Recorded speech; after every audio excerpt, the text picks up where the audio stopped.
शाम प्राची टीवी पर सीरियल देख रही होती है, तभी उसकी सास वहां आती है।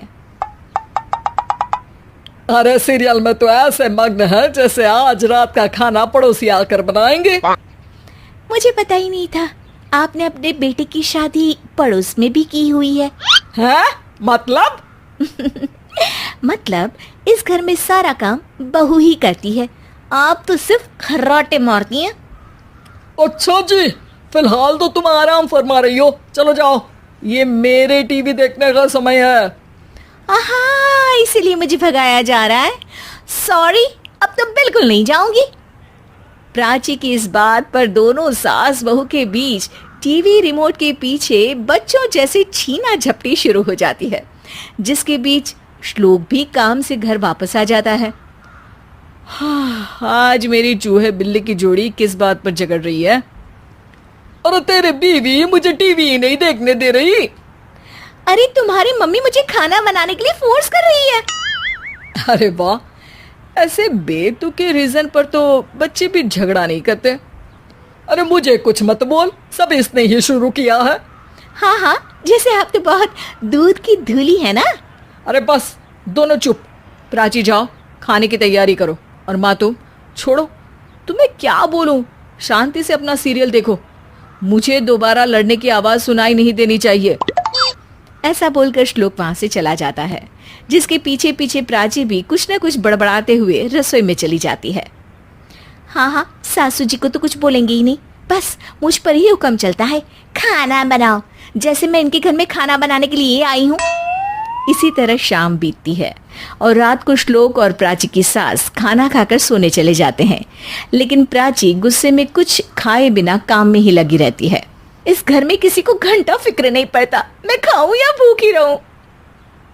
प्राची कुछ देर के लिए रसोई से बाहर जाती है और जैसे ही वापस आती है तो वहां दूध का भरा ग्लास देखकर हैरान रह जाती है। फिक्र पूरी है, बस दिखाना नहीं है। प्राची दूध पीकर सोने चली जाती है और अगली सुबह एक बार फिर सास बहू का कार्टून नेटवर्क स्टार्ट हो जाता है। ये तुमने ही किया है। अरे अजीब जबरदस्ती है, मैं बोल रही हूँ मैंने कुछ नहीं किया। दोनों ने मिलकर पूरे घर को पागल खाना बनाया हुआ है। यहाँ कोई नॉर्मल इंसान तो रह ही नहीं सकता, इसीलिए अब पड़ोसी क्या रिश्तेदार भी घर आने से कतराते हैं। और सुन बेटे, तू भी चंगा, तेरी माँ भी चंगी, तेरी बीवी भी चंगी, रिश्तेदार। हाँ जी, आपको नहीं पता क्या, गंगाधर ही शक्तिमान है, रिश्तेदार ही। हाँ हाँ, बस समझ गया। कभी जानवरों जैसे लड़ेंगी तो कभी जुगलबंदी करेंगी।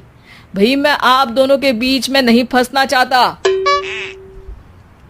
सास बहू की इस मनमौजी जोड़ी से परेशान होकर श्लोक अपना सिर खुजलाता वहां से चला जाता है। चलो अब मैं भी कीर्तन में जा रही हूँ।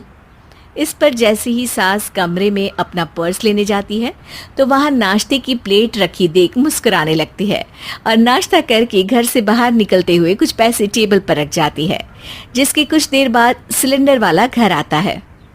ओ मुरी मैया, मैं सिलेंडर के बारे में तो बिल्कुल भूल ही गई थी।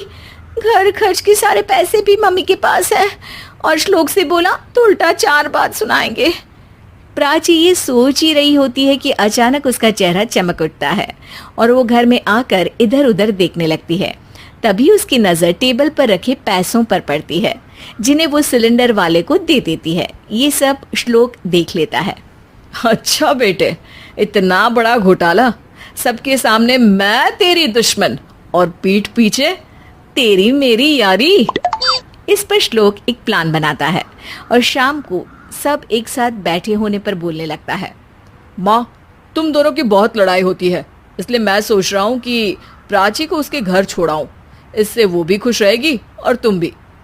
अचानक श्लोक की ये बात सुनकर सास बहू शौक से उसकी तरफ देखती है। अरे ऐसे कैसे घर छोड़ाओगे, मुझे कहीं नहीं जाना। अरे तुमने बोला नहीं पर मैंने सुन लिया, तुम्हें मम्मी के साथ रहना अच्छा नहीं लगता, मुझे पता है। अरे वो, अरे जब बहू खुद कुछ काम बोले तो वो तुझे सुनता नहीं, और अब जो इसने बोला ही नहीं वो तू समझ गया। जब उसे नहीं जाना तो फिर जबरदस्ती क्यों कर रहा है? अच्छा, फिर आपको मौसी के घर छोड़ाता हूँ, बस अब आप दोनों एक घर में एक छत के नीचे नहीं रह सकती। मैं इस टॉम एंड जेरी की जोड़ी को और नहीं झेल सकता। है? ऐसे कैसे नहीं रह सकते? तुम्हें इतनी दिक्कत है तो तुम्हारा बोरिया बिस्तर पैक कर देती हूँ, लेकिन मम्मी जी कहीं नहीं जाएंगी। बिल्कुल यही सुनना था मुझे। अगर दोनों में इतना ही प्यार है फिर हर वक्त ये लड़ाई का नाटक क्यों करती हो?